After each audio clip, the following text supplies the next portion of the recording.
2019년에 중국에서 처음 발생한 코로나19가 2020년에는 전 세계적인 범유행 전염병으로 확산되며 모든 이슈를 집어삼킨 해이기도 합니다. 2020년 최대의 키워드는 대부분 코로나19와 관련된 것들이라고 해도 과언이 아닌데요. 연말인 12월 현재까지도 현재 진행형이며 전 세계적인 감염자 증가세는 오히려 더욱 거세지고 있습니다. 안녕하세요. 지금부터 2020년도 일어났던 사건 사고들을 알려드리겠습니다. 여기는 더 프로미스 프로미입니다.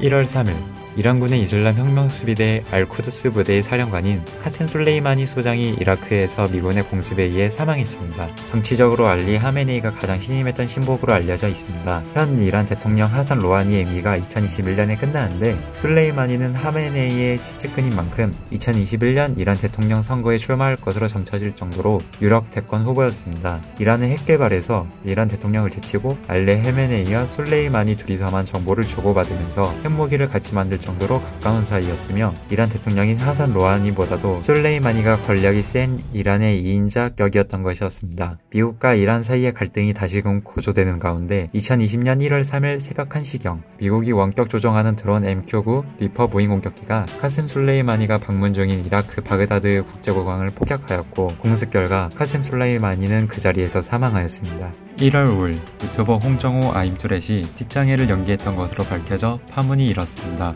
일종의 불쾌한 감각인 전조감각 충동을 느낀 후 그 감각을 해소하기 위해 근육을 움직이거나 소리를 내는 것을 틱장애라고 합니다. 틱장애 증상은 단순 틱으로 머리 흔들기, 말 더듬기, 소리 지르기, 독학틱으로는 때리기, 욕설하기, 위험한 행동을 할 수 있습니다. 논란 당일 유튜브 댓글을 통해 그의 중학교 동창이라고 주장하는 인물이 폭로 댓글을 작성하기도 했습니다. 해당 인물은 홍정호는 비장애인이며 학생 때부터 아무런 문제가 없었다고 말했습니다. 결국 논란이 커진 지 하루 만에 보는 영상을 비공개 처리했고 조작임을 시인하는 영상을 업로드하였습니다. 유튜브 조회수를 위해 장애를 고의로 과장한 것은 사실이나 틱장애가 없는 것은 아니라고 밝혔고 이 또한 조작 사실이 밝혀지며 이후 채널명을 제니트로 바꿨다는 사실이 공론화되었고 전국의 많은 투렛 증후군 환자를 모욕한 것이나 다름없는 사건이었습니다. 1월 6일 영화 기생충이 한국 영화 최초로 골든글로브상 외국어 영화상을 수상하였습니다. 2019년에 개봉한 봉준호 감독의 7번째 장편 영화 상류층과 하류층 두 가족의 만남을 다룬 대한민국의 블랙 코미디 가족 드라마 영화입니다. 또한 넓게 보면 그저 가족의 이야기가 아닌 자본주의 사회의 계급과 계급을 다루었다는 점에서 사회적인 영화라고 볼 수 있습니다. 한국은 물론 세계 영화사를 통틀어 대중과 평단을 모두 사로잡은 기념비적인 걸작입니다.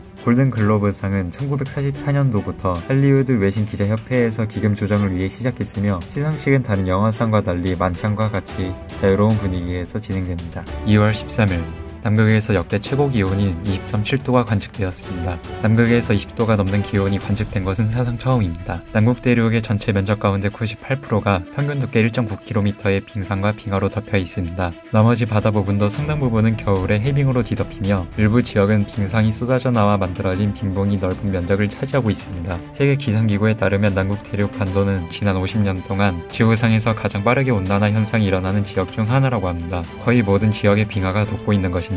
2012년 이전 연구에서는 이 지역의 현재 온난화 속도가 지난 2000년 동안 거의 전례가 없었다고 합니다. 2월 18일 신천지 대구교회 코로나 바이러스 감염증 19 집단 감염 사건이 시작되었습니다. 이 사건을 시작으로 대한민국 내 감염자 수가 빠르게 증가하기 시작하였습니다. 한국에서 사이비 종교가 일으킨 중대한 사태 중 하나이며 이 사건으로 인해 신천지는 교인 면담과 교회와 위장시설 등이 공개되고 교주 2만인은 살인죄로 고발당한 후 구속되는 등 최악의 상황을 맞이하였습니다. 신천지 신도로 밝혀진 31번 환자는 증상이 있으면서도 의료진 검사 요청을 거부하고 교회 예배에도 갔음이 확인되었습니다. 그리고 바로 다음날 20명의 추가 확진자가 발생하면서 3월 8일 오전 0시 기준 대구 경기권 확진자는 6,100명으로 전국 7,088명의 확진자 중 신천지 대구교회와 연관이 있을 것으로 추정되는 인원이 대부분입니다. 이후 신천지 교회 집단 감염 사태 당시 대구 경북 지역에서 코로나19 확진자 1명이 3.5명을 새로 감염시켰다는 연구 결과가 나왔습니다. 신천지는 일반적인 개신교 교회의 주요 주일 예배처럼 신도들을 이제 앉혀놓고 하는 것이 아니라 신도들이 예배당 바닥에 무릎 꿇고 앉아서 예배를 봅니다. 거기에 더해 한 지역에 모여서 1000명 가까운 다수의 사람들이 한꺼번에 몰려들어 예배를 보기 때문에 신도들이 서로의 간격을 극단적으로 좁힌 채로 예배를 보게 됩니다. 이렇다 보니 일반적인 개신교의 예배보다 신도들이 더 밀착돼 있어 바이러스 전파 가능성이 더 높습니다.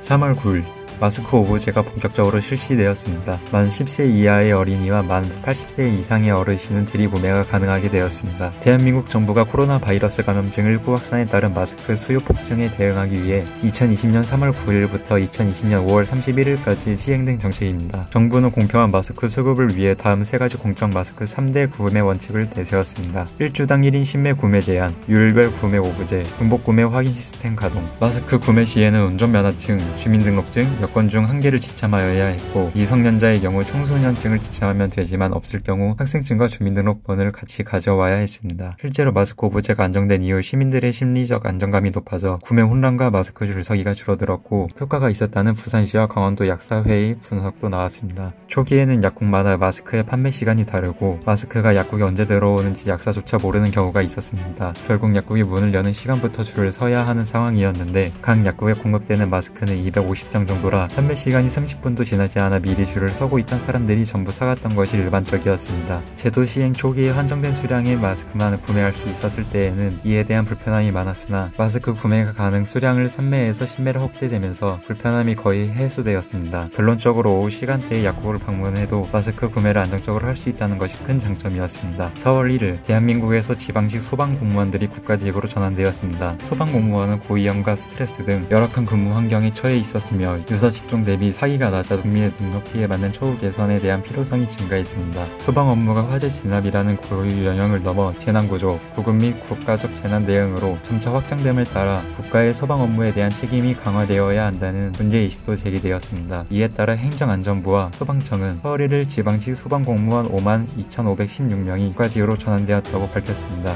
4월 21일 조선민주주의 인민공화국의 김정은 국무위원장이 스스로 심각한 위험에 빠진 상태라는 정보를 미국 정부가 주의 중이다라는 내용의 미국 CNN의 보도가 있었지만 대한민국 청와대와 중국 공산당 등 각국 정부가 이러한 동향에 파악되지 않았다고 밝혔습니다. 5월 2일에 조선중앙방송에서 김정은 국무위원장이 노동절이었던 전날 평안남도 순천 인비료 공장 준공식에 참석했다고 보도하였고 4월 21일 CNN 보도 이후에 김 위원장의 건강에 대한 각종 억측이 일단락되었습니다. 4월 30일 대한민국 국회가 본 회의에서 코로나 바이러스 감염증 19 관련 전국민 긴급재난지원금 지급을 위한 12조 2천억 원의 규모의 2차 추가 경정 예산안을 통과시켰습니다. 이에 따라 5월에 전국민에게 4인 가구 기준 100만원의 긴급재난지원금이 지급되었습니다. 전자화폐나 지역 상품권 방식으로 지원을 받을 수 있고 가구별로 4인 이상은 100만원, 3인 80만원, 2인 60만원, 1인 40만원을 받게 되며 정부는 일시에 신청자가 물릴 우려가 있다고 보고 시행 초기에는 요일제 신청을 추진하였고 재난지원금 기부에 대해서는 다음 연도 연말 정산 때 15%의 세액공제 혜택을 줄 예정이라고 하였습니다. 5월 9일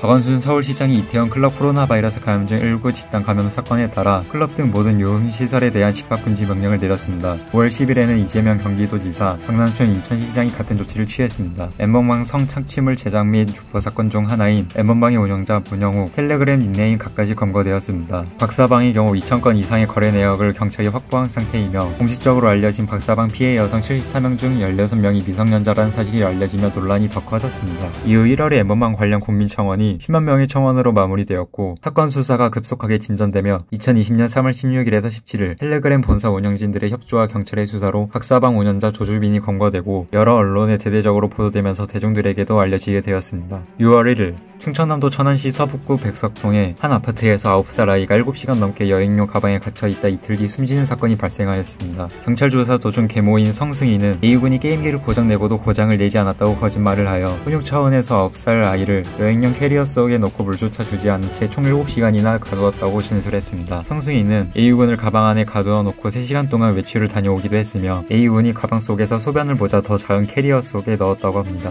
결국 아이는 질식하여 심정지 상태가 왔으며 그때서야 성승희는 119에 신고했고 A군은 병원에 입원했지만 의식을 되찾지 못하고 이틀 뒤 요절했습니다. 6월 16일 북한이 오후 2시 49분경 개성의 남북공동연락사무소를 폭파하였습니다. 김여정이 6월 13일 폭파 예고 발언 이후 3일 만의 일입니다. 2018년도 제1차 남북정상회담 및 제7차 남북 고위급 회담 합의에 따라 대한민국 문재인 정부가 건설 비용 약 180억 원을 전액 지불, 유지비와 사용료 포함 총 235억 상당을 들여 북한 개성시에 세워진 남북공동연락사무소를 북한이 폭파하겠다며 일방적으로 협박 통보한 지 사흘 뒤에 일어났습니다. 이는 북한이 판문점 선언과 9.19 군사협의를 사실상 파기했음을 의미합니다. 7월 1일 인천광역시 계양구에서 수돗물의 유충이 발견되었습니다. 공촌 정수장과 부평 정수장을 사용하는 인천 북부 일대와 부산 등의 여러 지역의 수돗물에서 유충이 발견된 사건인데요. 정수장에서 수돗물을 정수하기 위해 사용하는 활성탄 여과지에서 발생한 유충이 수도관을 통해 이동했을 가능성이 있는 것으로 추정하고 있습니다. 일반적으로 작은 유충은 뱃속에 들어가면 미수안에 녹아 소화되고 큰 문제를 일으키지 않습니다. 다만 촌충, 회충 등 기생충의 경우 뮤신이라는 물질을 분비해 위산이 녹지 않고 견뎌 알레르기를 일으킬 수 있습니다. 9월 16일 아베 신조의 후임 내각 총리 대신 스가 요시히데가 취임했습니다. 따라서 일본은 7년 9개월 만에 총리가 바뀌게 되었는데 내각은 대부분이 요배 때부터의 요인들입니다. 스가 총리 취임 이후 한국-일본 관계에는 큰 변화가 없습니다. 다만 최근 들어 한일 관계 개선에 따라 긍정적인 반응을 어느 정도 보이고 있지만 한국 측의 징용 문제에 대한 해법을 제시해야 된다는 기본 입장은 바뀌지 않고 있습니다. 다만 한일 무역 분쟁 이후 추가적으로 보복 조치를 내놓는다던가 역사 문제로 한국을 도발하는 일은 일어나지 않고 있습니다. 10월 13일 마스크 착용 의무화가 시행되었습니다. 대중교통, 집회, 시위장, 병원, 요양시설, 클럽과 노래방, 뷔페, 식당 등에서 마스크를 쓰지 않다가 적발되면 개인은 최대 10만원, 관리 운영자는 최대 300만원의 과태료를 부과하게 되었습니다. 10월 25일 이건희 삼성그룹 회장이 25일 서울 일원동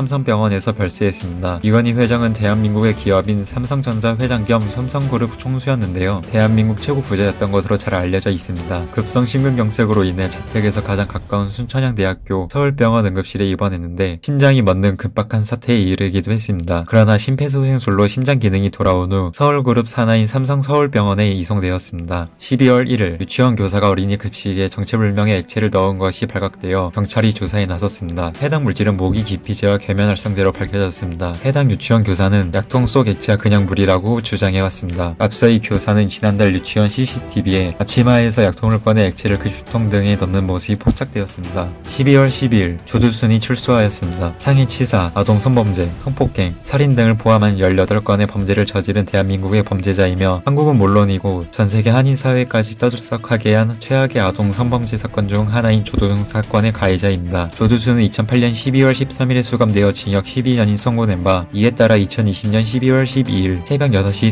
46분경 관용 차량을 타고 만기 출소해 주소지인 경기도 안산시로 돌아갔습니다. 당연히 서울 남북교도소와 안산보호관찰소, 조두순의 거주지 부근에는 사람들이 몰려들었고 심지어 조두순을 호송하는 길에도 사람들이 관용차를 발로 차면서 난동을 피우기도 했습니다. 현재는 조두순의 거주지 주변에 경찰이 배치되어 사람들을 통제하고 있습니다. 이렇게 2020년도에 일어난 작은 사건 사고에 대해 정리해보았습니다. 여행과 일상 컨텐츠만 찍던 프로미가 코로나 격상에 의해 모든 여행 일정이 취소되었습니다. 원래 제주도를 가서 2박 3일 동안 스쿠버 다이빙, 불따기 체험 등 여러가지 여행 모습을 담아서 보여드리려 했으나 지금 시기에 제주도는 못 갈 것 같아서 모든 예약을 취소하였습니다. 제주도 간다고 드론도 샀는데.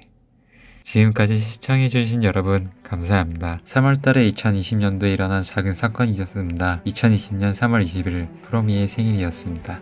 감사합니다. 세계 영화사를 통틀어 대중과 평단을 모두 사로잡은 한국은 물론 세계 영화사를 통틀어 대중과 평단을 모두